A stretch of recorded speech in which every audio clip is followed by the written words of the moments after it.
Di hadapan aura pedang Rian yang ganas, dunia di mata Shirone seolah hancur berkeping-keping menjadi garis-garis cahaya biru yang tumpang tindih dan rumit tak terhitung jumlahnya. Ia berusaha menggunakan seluruh kemampuan analisisnya untuk menemukan lintasan serangan itu. Jalur pedang, aku tidak bisa membacanya, terlalu banyak variabel acak.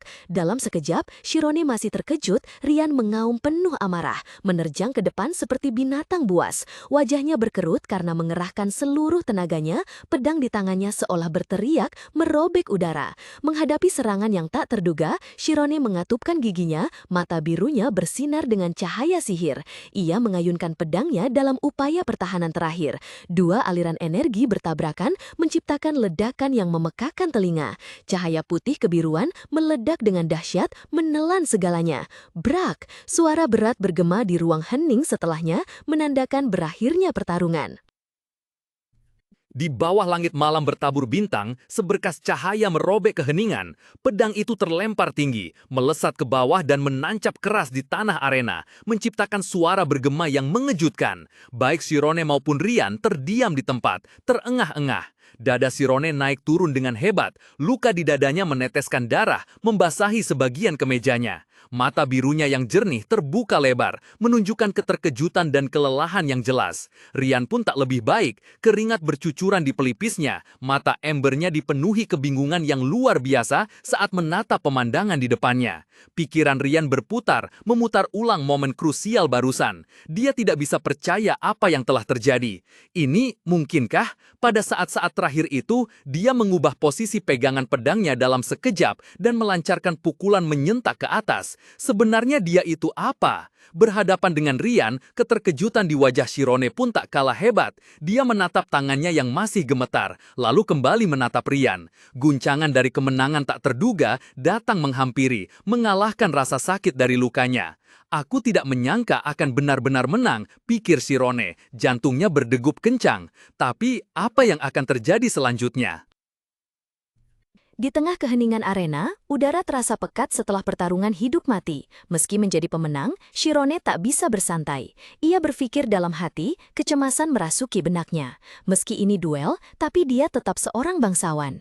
Karena aku sekali lagi menginjak-injak harga dirinya, aku tidak tahu apa yang akan dia lakukan selanjutnya. Keduanya berdiri berhadapan di bawah cahaya keemasan senja, napas terengah-engah memecah kesunyian. Debu keemasan berkilauan di udara. Setelah beberapa saat, Rian menunduk. Suara seraknya mengakui, "Aku kalah." Kenyataan pahit itu membuatnya tak bisa menahan diri untuk mengacak-acak rambutnya dalam kemarahan yang meluap. Sialan, aku kalah, kalah lagi. Rian mengangkat kepalanya tiba-tiba menghadap Shirone. Tatapan matanya menunjukkan penerimaan aneh. Kau menang. Karena aku sudah kalah, jadi bahkan jika kau memutuskan untuk membunuhku, aku tidak akan mengatakan sepatah kata pun. Shirone masih terengah-engah karena kelelahan dan luka berdarah di dada, tercengang mendengar pernyataan Rian. Keterkejutannya cepat berubah menjadi senyum sinis penuh kemarahan. Apa-apaan lelucon ini? Kau pikir aku akan diampuni jika aku membunuhmu, Tuan Muda? Itu pernyataan konyol.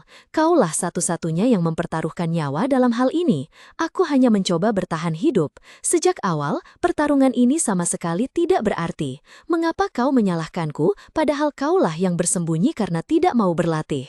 Terpojok oleh kemarahan Shirone, Rian tergagap bingung. Apa? Tidak, tapi kita bertarung mempertaruhkan nyawa dan aku sudah mengakui kekalahan kan? Tunggu, kau bajingan, siapa yang menyalahkan siapa? Ini karena kau terlalu picik. Bahkan jika itu pertama kalinya kita bertemu, kau seharusnya bertindak terhormat dalam situasi itu dan... Kehormatan apaan sialan? Shirone berteriak, memotong ucapan Rian, wajahnya memerah karena marah. Ia menunjuk luka di tubuhnya, suaranya pecah karena sesak. Apakah kau pernah memikirkan dilema yang kau berikan padaku? Aku terjebak di antara putra kepala keluarga dan pelatih pedangnya. Jika kau benar-benar orang terhormat, kau tidak akan mendorong salah satu pelayanmu ke dalam situasi itu. Tidakkah kau berpikir bahwa orang yang benar-benar terhormat akan dengan berani menghadapi pelatih pedangnya secara langsung?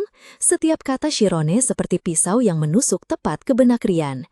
Ia terdiam kaku, tetesan darah menetes di sudut bibirnya yang pecah, mata ambernya membelalak kaget saat kebenaran pahit itu menghantamnya.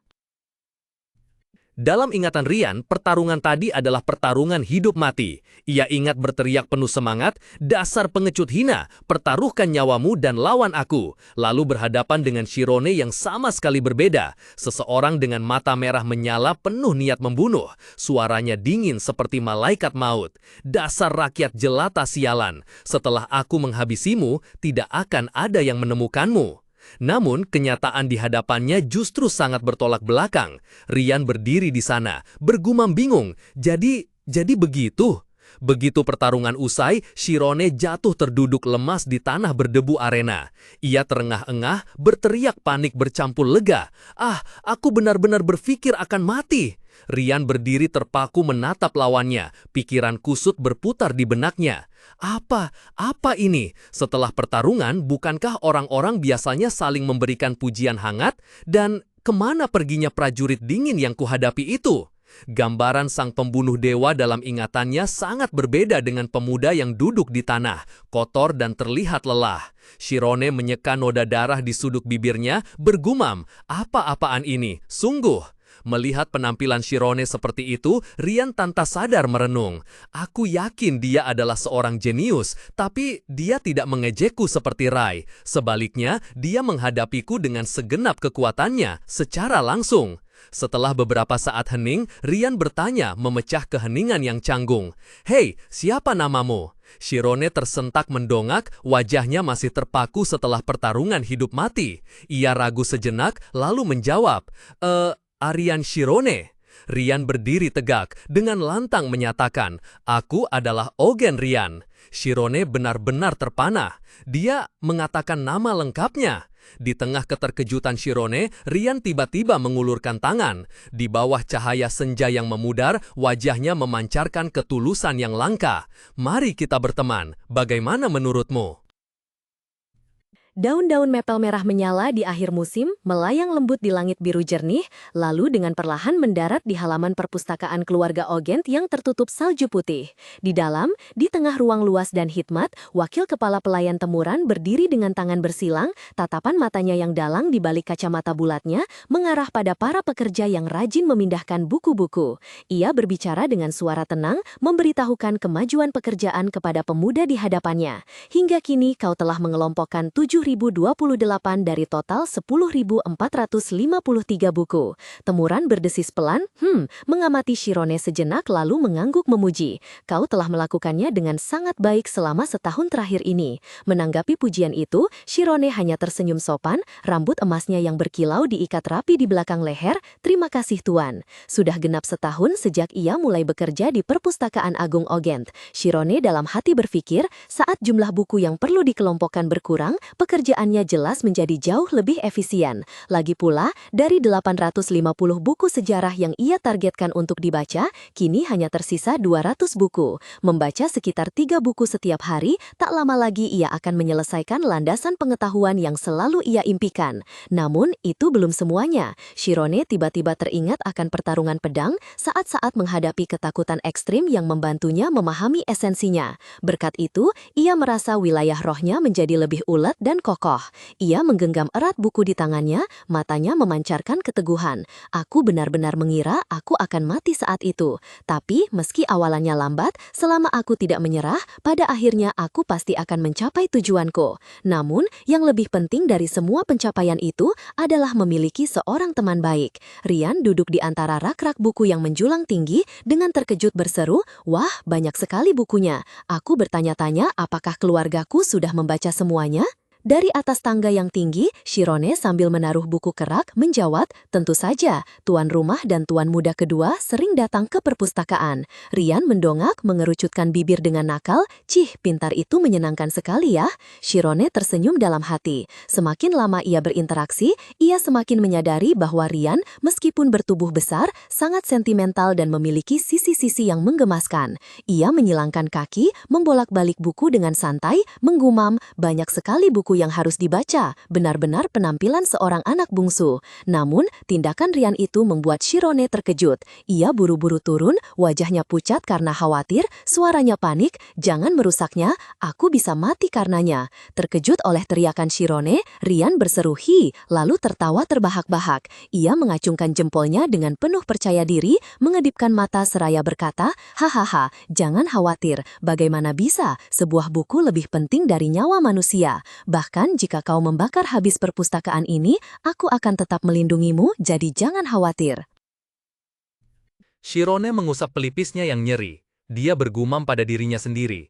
Akan lebih aman bagiku jika kau tidak melakukan apa-apa, tapi mengapa kau ada di sini hari ini? Bagaimana dengan latihannya? Sebagai jawaban, terdengar teriakan keras Rian dari sudut ruangan, di mana dia sedang bermalas-malasan di antara tumpukan buku yang berserakan di lantai. "Aku baru saja menyelesaikan latihan dasar. Aku sudah bilang pada mereka aku ingin ke perpustakaan untuk belajar sebentar." Shirone mengerutkan kening, menunjukkan ketidakpuasan. "Kalau begitu, kau harus cepat belajar. Apa yang sedang kau lakukan?" Seolah terpancing, Rian tiba-tiba berguling-guling di lantai, melambaikan tangan dan kakinya seperti anak kecil, dan berteriak, "Bosan sekali, membosankan sampai mati." Melihat pemandangan itu, Shirone hanya bisa menghela napas dalam hati. 10 menit kemudian, keduanya telah duduk berhadapan di sebuah meja kayu ek besar. Shirone meletakkan sebuah buku dengan keras di meja, membentak, "Jika kau datang ke sini untuk belajar, maka belajarlah." Rian dengan lesu mengambil sebuah buku, bertanya dengan acuh tak acuh, "Hei Shirone, bukankah kau bilang ingin menjadi penyihir? Apakah kau benar-benar perlu membaca buku sebanyak itu? 800 buku, kau gila." Tentu saja, Shirone menjawab dengan tegas, matanya tidak beralih dari halaman buku. "Sebenarnya, aku tertinggal dari jadwal. Sebelum datang ke sini, aku tidak punya kesempatan untuk belajar, tapi sekarang, aku sudah membaca 600 buku sejarah, aku hampir menguasainya." Setelah berkata begitu, dia membalik halaman-halaman buku dengan kecepatan tinggi, menciptakan suara gemerisik yang teratur. Benarkah?" Rian tergagap, mata kuning ambernya melebar karena terkejut.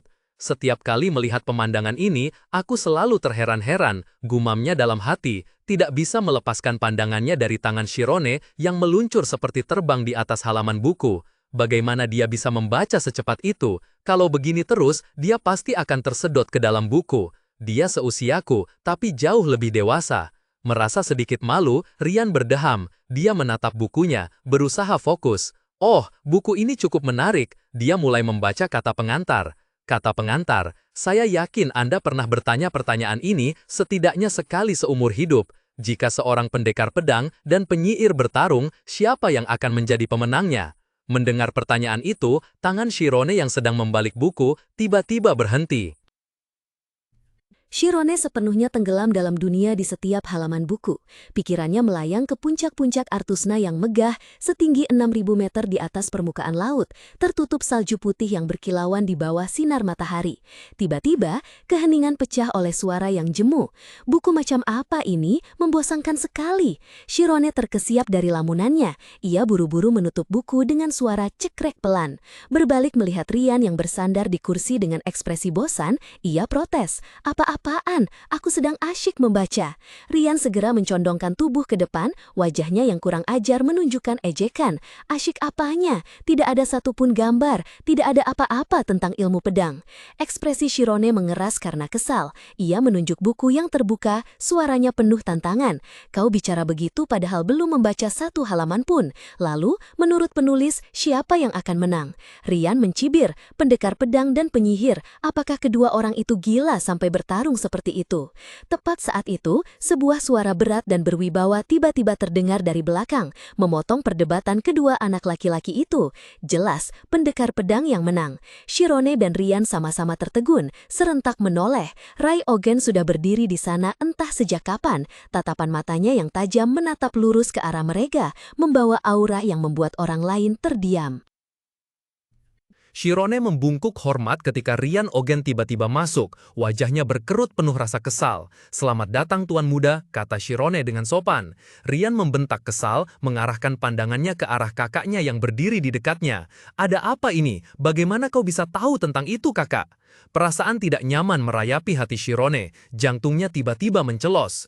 Mungkinkah percakapan kita tadi, Tuan Muda tidak mendengarnya? Ia melirik Rai yang berdiri di sana dengan ekspresi tenang yang menakutkan. Jika seorang pelayan berbicara blak-blakan kepada putra seorang bangsawan, masalahnya tidak akan berhenti hanya pada hukuman cambuk. Rian menyeringai sinis, melanjutkan argumennya yang belum selesai dengan kakaknya.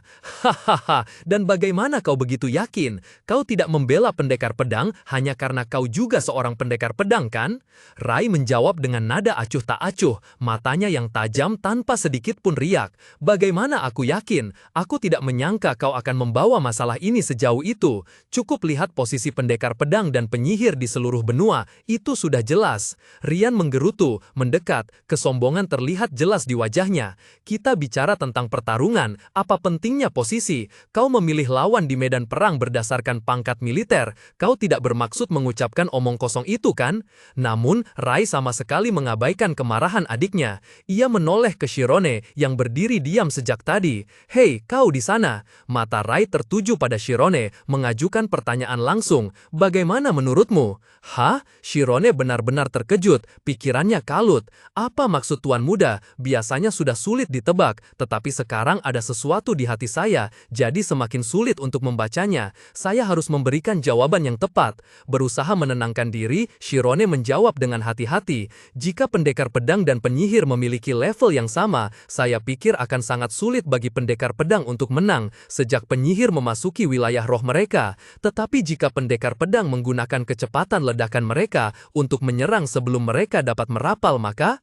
Tidak, kau salah. Rai memotong, suaranya penuh otoritas. Penyihir akan kalah. Menyaksikan pemandangan itu, Rian menggertakkan gigi. Kenangan pahit tiba-tiba menyeruak. Jadi begitu, Rai Ogent. Sejak kita masih kecil, jika kau menemukan seseorang yang tidak menyenangkan, kau akan menikmati menginjak-injak apapun yang penting bagi mereka. Rai melanjutkan berbicara kepada Shirone, nadanya seperti sedang membagikan sebuah kebenaran. Sepertinya kau juga menyukai sejarah. Kau pasti pernah mendengar tentang baju zirah para dewa, kan?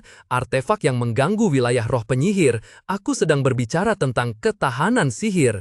Mata biru Shirone membelalak, keterkejutan dan secercah pencerahan muncul ketika dua kata terakhir bergema di benaknya.